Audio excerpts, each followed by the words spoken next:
So I want to talk about why the freedom of religion is important, the freedom of thought, the freedom of speech in certain ways.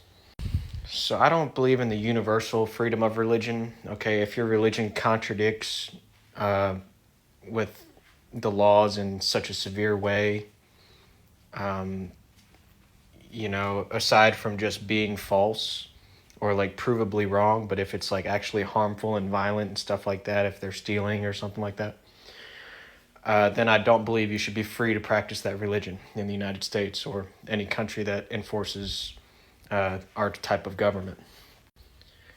But the reason that we need it is because you have to allow people to be confused.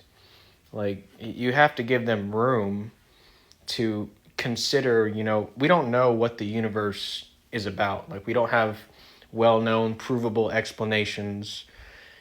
Is there a creator and stuff? Like, what is consciousness? All this kind of stuff. Where did we come from? We don't know everything. We can't prove everything through logic and language or, mathematics and we need room for people to be able to think and have beliefs, be confused. So just because a religion is explainably false doesn't mean that it should, you know, it doesn't mean that it should necessarily be a crime. Okay, with that logic, every time somebody is confused and wrong about something that can be explained, logically, factually, they're committing some kind of crime, right? What? So you're telling me kids in school, every time they get a question wrong, and that they thought they were right, every time you're confused like that, you know, you're committing a crime? Like, it's just not, it's a dangerous thing. I mean, maybe you could call it like defamation and stuff if you're like speaking down about people, based on this belief that you have that's wrong, even if you were confused, even if it didn't have ill intent, but like it shouldn't be met with with a lot of hostility. So when I go on here talking about, Christians being wrong, okay, logically, it's proven false, or Islam or Judaism, you know, I'm not saying that these things should be outlawed, like met with, hostility and like you have to allow people to be confused, okay? To a certain degree, to like a relatively harmless degree. So don't get upset with a religious person unless they are like violent or like, some kind of criminal. Okay, if they're just wrong and like stubborn about it, maybe like, they're trying to have this strong faith or whatever, they're thinking that they're combating these attempts at, you know, getting them thrown into hell or something, and they're just being stubborn about it. Like, just, you gotta understand that people can get confused and then they have some kind of good intention. But so yeah, Christians, Muslims, Jews, Satanists, okay, they're not all like radicalized in some way and hostile and criminal and, against the government and stuff, and like, actively trying to, overthrow it and terrorize and stuff.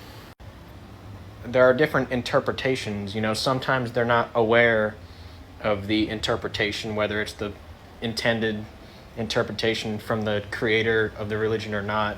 Sometimes they're not aware of the hostile interpretation. They were indoctrinated into the religion, you know, not aware of hostility and criminal aspects and stuff. And they had some kind of good intention. So, you know, some people with Satanism, some people may think, oh, we should obviously outlaw Satanism, right? It's the devil. It's in the Bible. Well, all the Satanists don't believe in the Bible. They believe in some kind of other interpretation of like Pan and Lucifer and Satan, like from like ancient times and stuff that doesn't have to do with Judaism. Like, it's more paganism and stuff, and that it's actually like some kind of pantheist belief and it's peaceful and all that stuff. And you know, you, you can outlaw a certain interpretation of a religion, yes. Okay, and when you catch people practicing it, of course, that is to be addressed with urgency. Some kind of radical thing. But don't get upset with people for just being confused, for having some kind of good intention.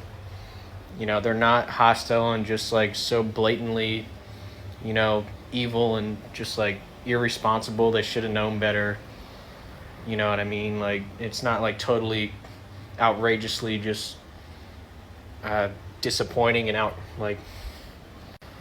So of course, if they are practicing these religions and they know that the religions are false and they're just doing it for profit and stuff, that's just being a scoundrel. Okay, that's to be frowned upon. And then especially if they're practicing violence and stuff with that knowledge of the religion's false anyways, like, these people are horrible people. But just understand that we have to allow for people to be confused.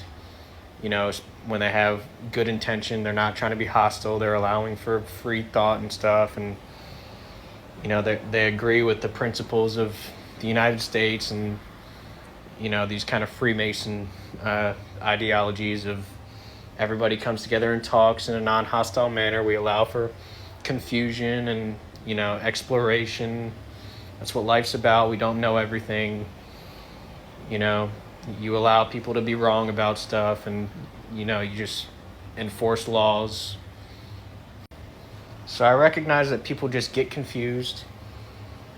Okay, I'm not really mad at that. Okay, I've been wrong about stuff. I've got questions wrong on math tests and stuff that I thought was right. You know what I mean? And I've I didn't know the definition of a word that I thought I knew or something like that. Like, you just have to allow for this stuff to happen. So don't get all upset with, all of the Christians and all the Jews and all the Muslims and all the Satanists and all the Buddhists and all these people, because they're just confused. Like, well, not all of them, but some of them are just confused and they have good intention. Okay, maybe they're wrong and they're talking bad about you like you're the one that's ignorant, and that's upsetting. But just, allow for people to be wrong in a non-dangerous manner, So even if it's not necessarily of religion, like some kind of philosophy associated with a deity, like a supernatural thing, a creator or whatever, if it's just an ideology, some kind of club, you outlaw these clubs based on their criminal aspects, their contradictory aspects to the goals of freedom and honesty, forgiveness to an extent, so the freedom of religion is important, the freedom to, join clubs and have these beliefs, and, it's important just, and the freedom of speech, So just like the freedom of speech is limited, the freedom of religion should be limited. The freedom of, associating with some kind of group of people under some kind of philosophy, it should be limited, okay, based on its danger level. So, like, you can't be making threats with the freedom of speech. You can't be defaming people. You can't be, like, disorderly and all this stuff. And, that's just how it is. We need to allow wiggle room for people to be confused, but we do need limitations. So look, I've been there. I've been wrong before. Okay, I'm not upset with you. I get it. I just want you to be cautious in what you believe in. Okay, don't get involved in some kind of extremist ideology. And, just maintain the foundation of love, of fairness, equality, placing importance on community, understanding the purpose of life. We want company.